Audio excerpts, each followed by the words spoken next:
Whisper. Whisper. Hello, c'est Alice et vous écoutez Whisper, le podcast qui murmure à l'oreille de la génération Z. Whisper vous emmène à la découverte du monde du travail. On y parle de la réalité du terrain, de RSE ou encore d'innovation secteur. Il existe 1001 façons de lancer sa carrière. Il y a les stages, les alternances, on peut décider de partir à l'étranger ou de signer son premier CDD. Dans mon cas, j'ai commencé par du chômage, ce qui est plutôt commun quand on se lance dans le journalisme. Mais parmi toutes les voies qui s'offrent aux jeunes diplômés, il y en a une qui se veut particulièrement prometteuse, celle des Graduate Programmes. Ces contrats, proposés par les entreprises, sont très répandus dans les pays anglo-saxons et séduisent de plus en plus de jeunes diplômés français. Pourquoi ? Parce qu'ils permettent d'accéder rapidement à des postes à responsabilité, tout en proposant dans le même temps un accompagnement sur mesure. Quelles sont les conditions pour rejoindre ces programmes d'excellence ? Comment se déroule-t-il au quotidien ?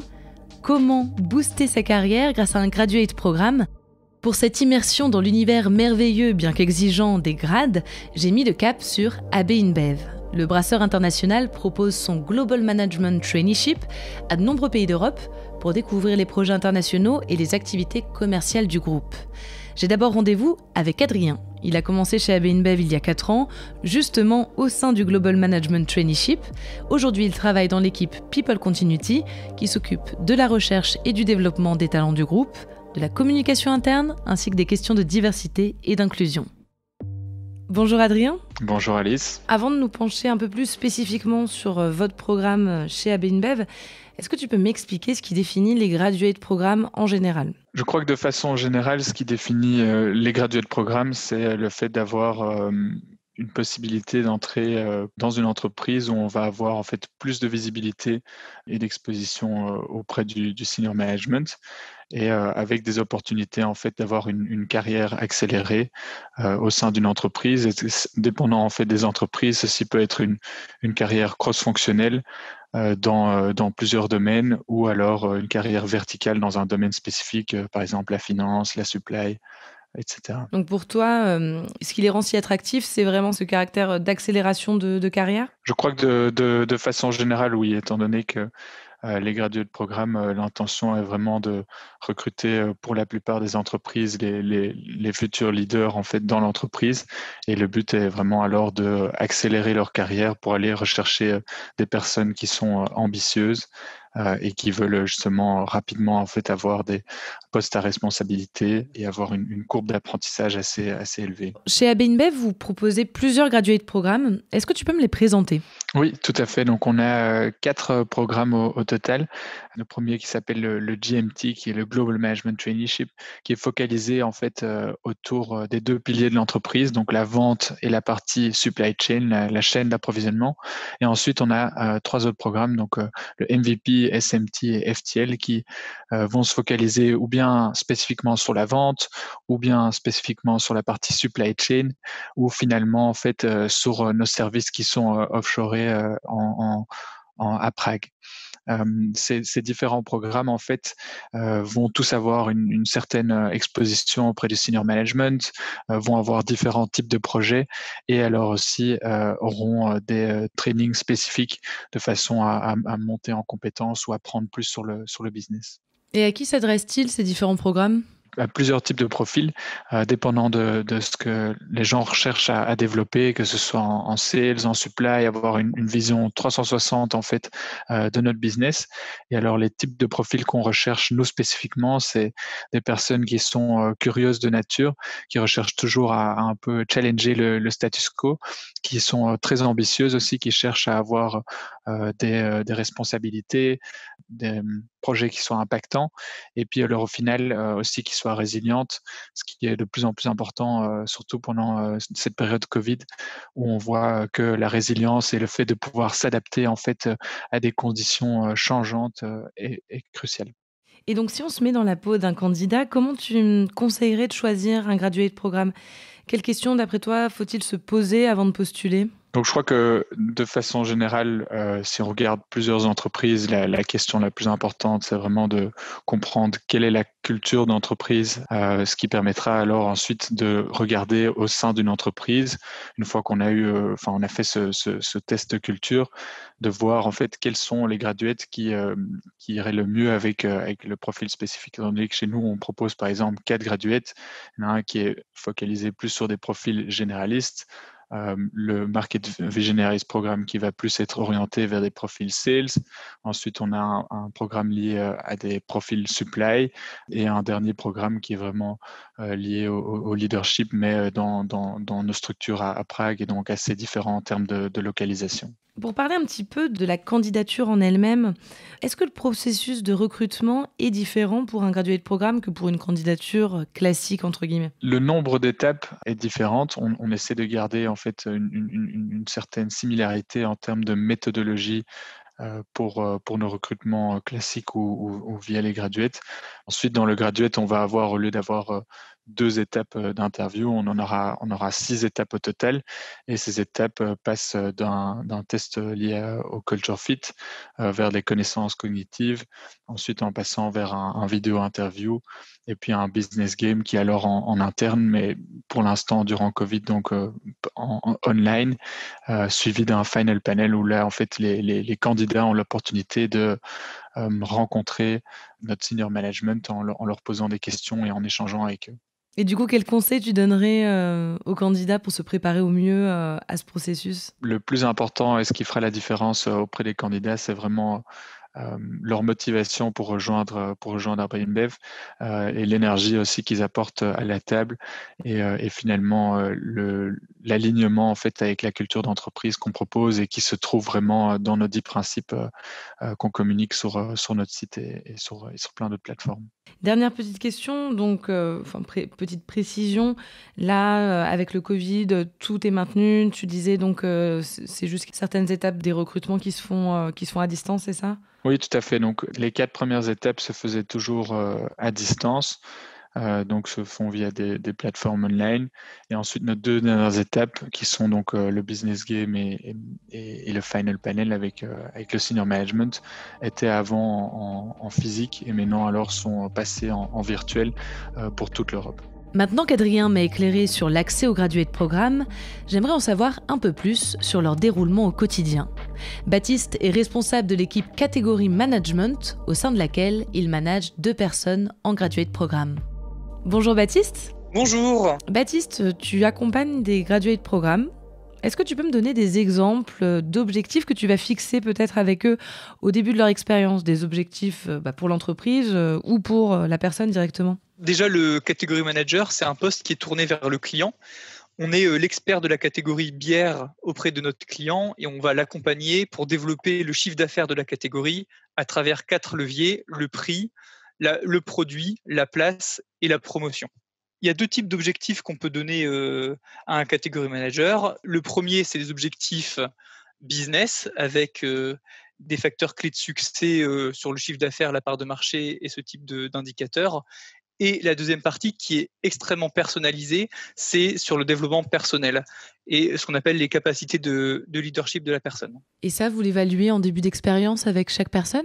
Tout à fait. En chaque début d'année, on va se voir pour faire un bilan de ce qui s'est passé avant et travailler ensemble sur certains axes de développement et faire un suivi tout au long de l'année sur ces points-là. Est-ce qu'il y a ensuite un parcours type un peu du graduate programme avec un certain nombre de missions, des types de projets qu'on peut s'attendre à prendre en main? Est-ce que tu peux me donner quelques exemples peut-être? Dans la première partie du graduate programme, on va attribuer des projets et des missions de 2 à 3 mois aux graduates et pour le faire, on va faire un audit auprès des managers des besoins business de l'entreprise et aussi auprès des graduates, de leurs souhaits, de leurs aspirations de carrière. On va faire en sorte de faire correspondre ces 2 choses-là pour mener des projets de 2-3 mois. Justement, ça peut être très, très varié du fait des besoins qui sont très changeants dans le business. Donc, ça peut être en finance, en logistique, en vente. C'est très varié. Donc en fait, il y a pas mal d'expériences de terrain. C'est important pour vous qu'il y ait cette partie immersive dès le départ ? Oui, bien sûr, je pense que c'est vraiment important d'avoir cette vision-là, cette vision donc du coup brasserie qui est au-delà d'être enrichissante, assez intéressante, et cette partie expérience terrain, parce que finalement toutes nos actions après elles doivent se traduire sur le terrain, et c'est important d'avoir les possibilités, les contraintes de chacun des réseaux pour être sûr que les actions qu'on souhaite mettre en place d'un point de vue théorique puissent ensuite se concrétiser dans la pratique. Et donc tout à l'heure, tu parlais donc de temps dédié à la formation. Comment elle s'organise cette formation ? Il y a des formations qui ont vraiment lieu de manière programmée, de manière régulière pendant tout le premier cycle de formation. Ensuite, les personnes, quand elles commencent à prendre leur premier poste, elles sont toujours accompagnées à la fois par leur manager, bien sûr, mais aussi par un mentor parmi les seniors leaders de l'entreprise qui leur permet justement d'avoir ces temps privilégiés pour échanger, pour se développer. En me promenant un petit peu sur les offres d'AB InBev, j'ai remarqué qu'il y avait donc des récurrences autour des idées de challenge, de dépassement de soi. Très concrètement, ça passe par quoi pendant un graduate programme ? Et est-ce que d'après toi, ces programmes sont particulièrement favorables au dépassement de soi ? On pense que les personnes, c'est le plus grand asset de l'entreprise et qu'on grandit plus vite en dehors de sa zone de confort. Particulièrement pour les changements de poste, on n'attend pas qu'une personne soit prête à prendre le poste pour le faire évoluer. On n'hésite pas à mettre des personnes hors de leur zone de confort pour justement qu'ils se développent plus rapidement. C'est encore plus le cas pour les graduates parce que sur leur première phase, ils ont 1 mois sur la brasserie, 1 mois sur le terrain et 2 projets de 3 mois. Donc, on va leur demander de changer d'environnement très, très vite, de savoir s'adapter et d'avoir des résultats en un temps record. Est-ce que tu dirais qu'il y a des personnalités qui s'adaptent mieux que d'autres à ces programmes ? Pour réussir dans un graduate programme, je pense qu'il faut être très curieux, ambitieux et justement pas avoir peur de découvrir et de sortir de sa zone de confort. Après, en termes de personnalité, on peut vraiment avoir des personnalités très différentes. En l'occurrence, dans mon équipe, j'ai 2 personnes qui ont une personnalité très différente, donc qui ont le point commun d'être curieuses et ambitieuses. Je pense que chaque personne a sa chance là-dedans et c'est aussi une force d'avoir de la diversité dans nos équipes. Curieuse et ambitieuse, c'est sans doute des qualificatifs qui correspondent à Inès. Elle vient de prendre son premier poste chez AB InBev il y a 6 mois en tant que Tech Sales Manager. Avant ça, elle a suivi le Global Management Traineeship, le fameux GMT, dont elle va pouvoir nous dévoiler les derniers secrets. Bonjour Inès, tu as expérimenté le Global Management Traineeship d'AB InBev. Qu'est-ce qui, à l'origine, t'a donné envie de te lancer dans un graduate programme ? Pour moi, il y a plusieurs raisons. Donc, quand j'avais fini mes études, je n'étais pas très sûre ce que je voulais faire après et le parcours que je voulais prendre après. Donc, vraiment, le GMT à AB InBev, ça donne vraiment l'opportunité d'avoir une vue 360 de tous les départements dans l'entreprise. Donc, ça te donne un peu l'opportunité de mettre le pied un peu sur tout ce qui est supply chain, sales, un peu tout, dépendant des projets qui te mettent. Après, pour moi, c'était aussi une très bonne transition, si tu veux, pour mon premier poste. Parce que je trouve, étant GMT, tu as vraiment l'opportunité de faire du networking avec des gens déjà dans l'entreprise. Tu as l'opportunité de découvrir un peu plus la culture de l'entreprise et aussi le côté international. Donc, par exemple, j'ai fait mon expérience supply chain où j'ai travaillé dans une brasserie aux îles Canaries. Ça, c'était vraiment top de voir en fait le way of working qui peut aussi changer de pays en pays. Et comment s'est passé le recrutement pour toi ? Comment est-ce que tu t'y es préparé ? Peut-être quelles ont été les difficultés que tu as rencontrées pendant le processus ? J'ai vu avec Adrien que c'était un processus assez long avec beaucoup d'étapes. Pour moi, ça a vraiment commencé au premier échange que j'avais eu avec quelqu'un qui travaillait déjà dans l'entreprise. Et après, j'avais fait un peu de recherche, j'avais un peu regardé la culture parce que chez AB InBev, la culture, elle est plutôt forte. Après, je voulais pas me surpréparer non plus. Donc, j'avais fait les recherches de base. Mais après, je me suis dit, bon, je vais prendre l'expérience et après, si jamais ça marche pas, c'est peut-être pour une raison. Et comment tu décrirais tes premiers pas dans ce graduate programme ? Tu commences les premiers mois d'induction. Donc, en fait, là, tu es une semaine à Louvain où on a vraiment des présentations qui sont délivrées par plusieurs leaders dans la compagnie. Donc, c'est déjà super intéressant parce qu'ils te donnent déjà, c'est des personnes de chaque département qui vont te donner un peu plus d'infos sur la compagnie, les opportunités. Donc, ça donne déjà un peu le fil sur le genre de carrière que tu peux avoir chez AB InBev. Après, on a eu la chance de faire une semaine à Saint-Louis, donc aux États-Unis, à Missouri. Et là, c'était vraiment top parce qu'on était réunis avec tous les autres GMT de tout le monde, en fait. Donc, tu avais des gens d'Asie, d'Afrique, d'Amérique latine, les Américains aussi, enfin les Nord-Américains. Donc, c'était une super belle expérience de vraiment connaître tout le monde et de faire vraiment ce networking, pas qu'en Europe, mais au global. Après, on est retourné en Belgique pour faire encore quelques semaines d'induction, de présentation. Vraiment, c'est un moment d'échange entre nous qui venons d'arriver et des leaders déjà dans la compagnie. Donc, c'est vraiment top. Et après, on avait commencé l'expérience supply chain. Donc, vraiment, tu travailles dans une brasserie pendant 1 mois. Et là, comment ça se passe? Tu as plusieurs projets et on était en équipe. Et pendant le long de ce mois, en fait, tu as un peu l'autonomie sur tes projets. Et au final de ce mois-ci, tu dois vraiment délivrer tous tes findings, toutes tes présentations et ce que tu as pu apporter de valeur ajoutée à travers de ces projets. On a enchaîné avec le Sales Deep Dive. Donc ça, c'était vraiment 1 mois où on découvre en fait sur le terrain comment ça se passe. Et on a vraiment découvert que c'est pas si facile que ça.